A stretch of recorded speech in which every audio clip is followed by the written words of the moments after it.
Good morning and Jai Hind. Everyone has mental health just like everyone has physical health. WHO defines mental health is a state of complete physical, mental, and social well being and not merely the absence of disease. Well-being is the experience of health, happiness, and prosperity. Well-being is a central concept in positive psychology. It's defined as a condition where a person is living their life with happiness, engagement, and meaning. Martin Seligman has given 5 elements which all to have to promote happiness and well-being, that is called PERMA. P stands for positive emotions. It includes a wide range of feelings, not just happiness and joy. It includes emotions like excitement, satisfaction, pride. E stands for engagement. Engagement is that we should involve ourselves in those activities in which we are interested. Relationships are all important in fueling positive emotions, whether they are personal or professional. Meaning. We should work with meaning. It drives us to continue striving for our desirable goal. Achievements are the pursuit of success and mastery. It can be individual or community-based, fun or work-based. Feelings of well-being are fundamental to the overall health, physical as well as mental, of an individual, enabling them to successfully overcome difficulties and achieve what they want out of life. Now, how do we come to know whether a person has good or positive mental health? What are the characteristics of good mental health? Such individuals feel good about themselves. They do not become overwhelmed by emotions such as fear, anger, jealousy, guilt, or anxiety. Have lasting and satisfying personal relationships. Feel comfortable with other people.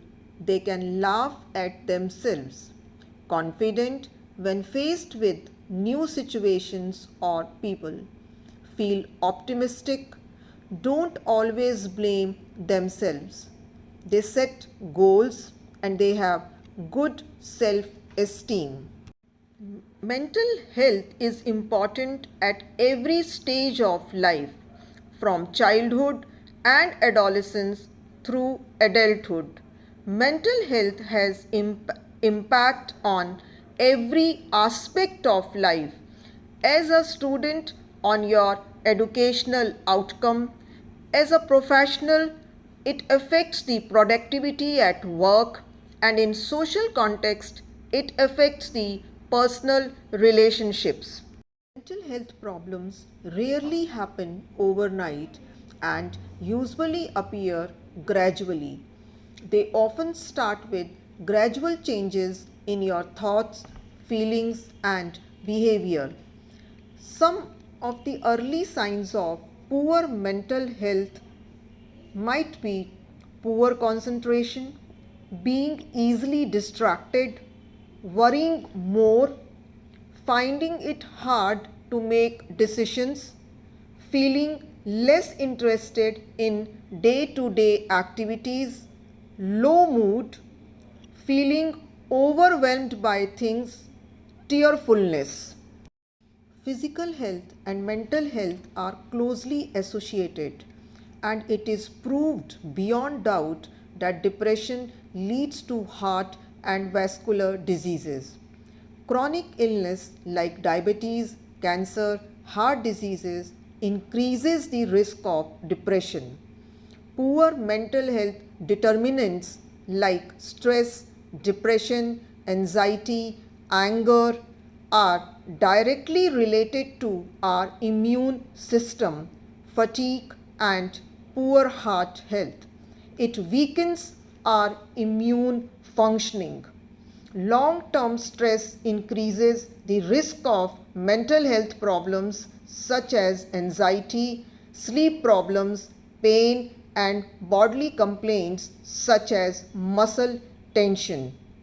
Chronic or acute pain cause discomfort in the body, which then leads to stress, irritability, anger, anxiety, affecting our mental health. If the condition is chronic, it might lead to depression as well. As a result, it is very important if we work towards a better lifestyle which keeps us physically and mentally healthy. Now, how to achieve good mental health? There are ways by following that we can achieve positive mental health. Number one is exercise. We all should do exercise. When you exercise, you are not only receiving physical benefits but also mental benefits too.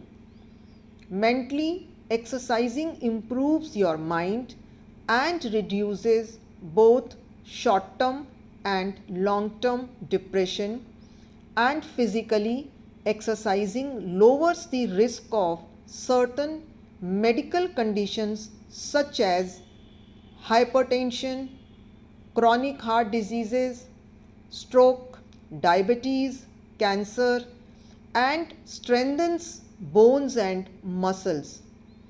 If you struggle to work out every day, for example, if you are not getting time and you are finding excuses, but then look for ways to implement exercise in your daily activities like taking the stairs instead of the elevator or doing calf raises while standing in line. It decreases your stress level and maintain an active lifestyle. Aerobic exercises including jogging, swimming, cycling, walking have been proved to reduce anxiety and depression. Yoga is very good for mental health. It has been practiced since ancient times. It improves flexibility and promotes overall health. The next very important thing is food. Researchers have found that it's not only physical fitness but a good diet promotes mental health too. It improves brain functioning. It is said when the brain is functioning well, there is no room for junk thoughts. Avoid junk food. We should have good eating habits that may help boosting our mood. We should follow certain rules. For example, we should eat balanced meal. Eat foods rich in omega-3 fatty acids. We should go for whole grains. Have regular nutritious breakfast. Have more leafy green vegetables. Dark green leafy vegetables in particular are brain protective. Enrich your diet with foods high in vitamin D. Foods rich in zinc such as oyster, cashews and egg yolks have been linked to lowered anxiety. A study completed on medical students in 2011 was one of the first to show that omega-3s may help reduce anxiety. Fresh fruit and vegetable juice, water, green tea are best drinks to reduce your Anxiety. Vitamin B12 and B vitamins play a role in producing brain chemicals that affect mood and other brain functions. One should eat foods that are rich in B vitamins to ward off anxiety and depression. Some studies have shown that a diet rich in vitamin C, like oranges and other citrus fruits, may help in your warding off anxiety, calm you, and put you in a better frame of mind. If you eat lots of processed meat, fried food, candy, pastries, and high fat dairy products, you are more likely to be anxious. You will not be in good mood. We should take adequate sleep. The brain plays a dominant role in mental health. Good sleep is essential for healthy brain.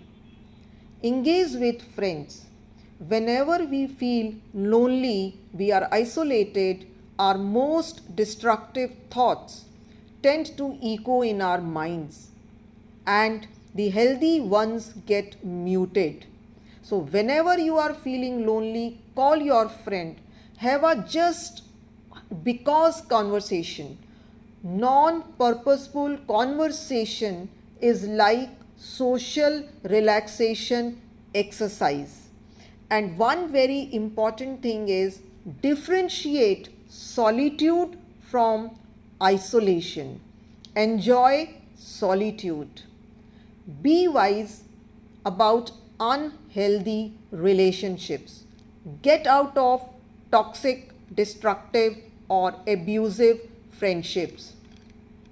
You should not worry about success or failure. You should be a satisfying learner. You should be a lifelong learner. Rather, we all should be a lifelong learner. When things don't go well, learn from that situation. We should learn from our mistakes. When things are going well, we should be grateful for the abilities and the opportunities God has given us. You often should say thank you. Gratitude may be one of the most significant qualities that influence our mental health. We all should pray daily. Gratitude doesn't mean we ignore the hard parts of our life. When we see the good things God is doing in our life, then we should accept this also with confidence that we are prone to bring Him the hard things also, because we know and we should be confident that He cares. Get outside in the sunshine, walk, experience God's creation. In nutshell, one should enjoy nature. Improve your posture. The body influences the mind. Facial expressions influences our mood, and body posture impacts attitude. You can try it. For example, one should not have slouched shoulders and droopy demeanor. Learn something new. A growing mind is healthier than a stagnant mind. Put unpleasant emotions into words. It's a very good catharsis exercise.